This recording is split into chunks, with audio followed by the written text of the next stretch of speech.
कितने रीजंस थे? तीन रीजंस थे, मोरल, लीगल एंड इकोनॉमिकल या फाइनेंशियल। तो आज हम सेकंड क्वेश्चन पढ़ेंगे which is how health and safety is regulated and consequences of non compliance. कि हेल्थ एंड सेफ्टी को कैसे रेगुलेट किया जाता है। रेगुलेटेड का मतलब है कि कानूनी तौर पर सेफ्टी को कैसे लाया जाता है, ठीक है। And consequences of non compliance means के जब कोई अमल नहीं करता, जब कोई ऑर्गेनाइजेशन अमल नहीं करती तो क्या किया जाता है, मतलब क्या कानूनी मुश्किलात का सामना करना पड़ सकता है, ठीक है। तो role of national governments and international bodies. Health and safety को कानूनी तौर पर कैसे लाया जाता है।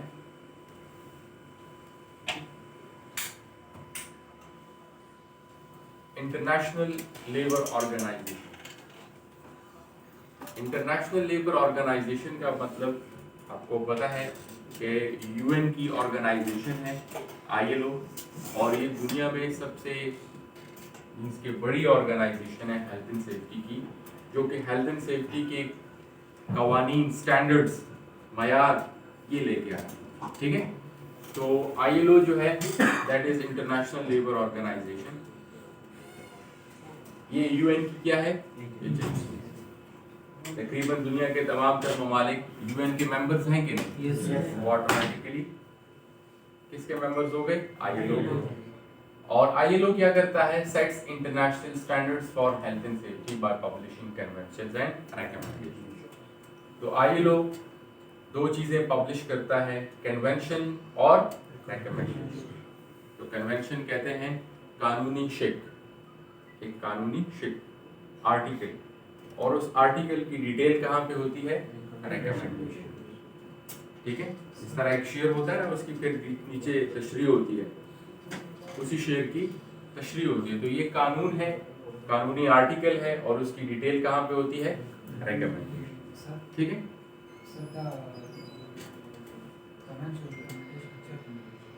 Online ILO website ILO website माने अपडेटेड वर्जन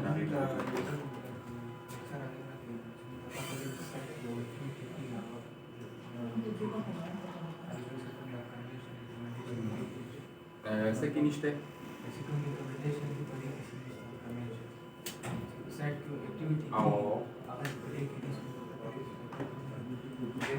आगे ते सर नहीं करता आगे मग आईएलओ सर न करू आगे मग काम दी पॉलिसी सर करू जे काम दी पॉलिसी से होती है आगे सब मेथडोलॉजीज है आई कवानीन स्टैंडर्ड्स की कंपनी द कंपनी से तो आगे को मुताबिक ये होगा अगर देखिए साइड पर आईएलओ न आईएलओ यो कंट्री पसंद आता सही।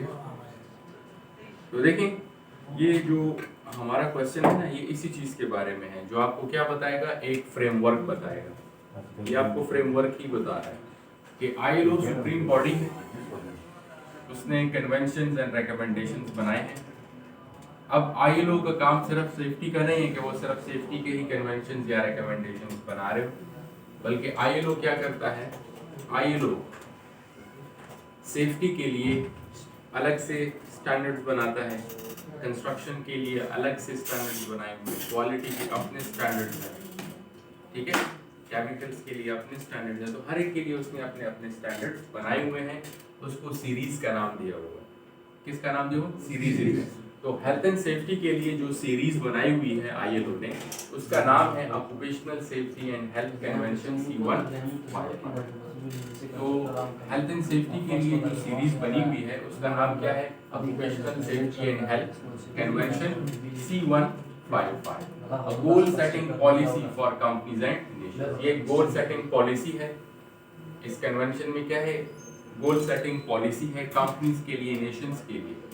मतलब कि कोई भी कंपनी अपने लिए पॉलिसी बनाना चाहती है, कोई भी मुल्क अपने लिए सेफ्टी के कवानीन बनाना चाहता है, तो वो कौन सी सीरीज देखेगा? आईएलओ की C155 सीरीज देखेगा, ठीक है। C स्टैंड्स फॉर कन्वेंशन, अब इस C155 की जो डिटेल है वो कहाँ पे होगी? Recommendation, occupational safety and health recommendation R164 जो कि 1981 में बनी। तो C155 की जो डिटेल है वो कहाँ पे होगी? R164। तो R164 recommendation R164 supplements C155 and gives more guidance on how to comply with its policies. तो R164 जो है ये C155 को सप्लीमेंट करता है और इसके बारे में गाइडेंस देता है कि इसकी पॉलिसीज पे कैसे अमल दरामद करना है। ठीक है।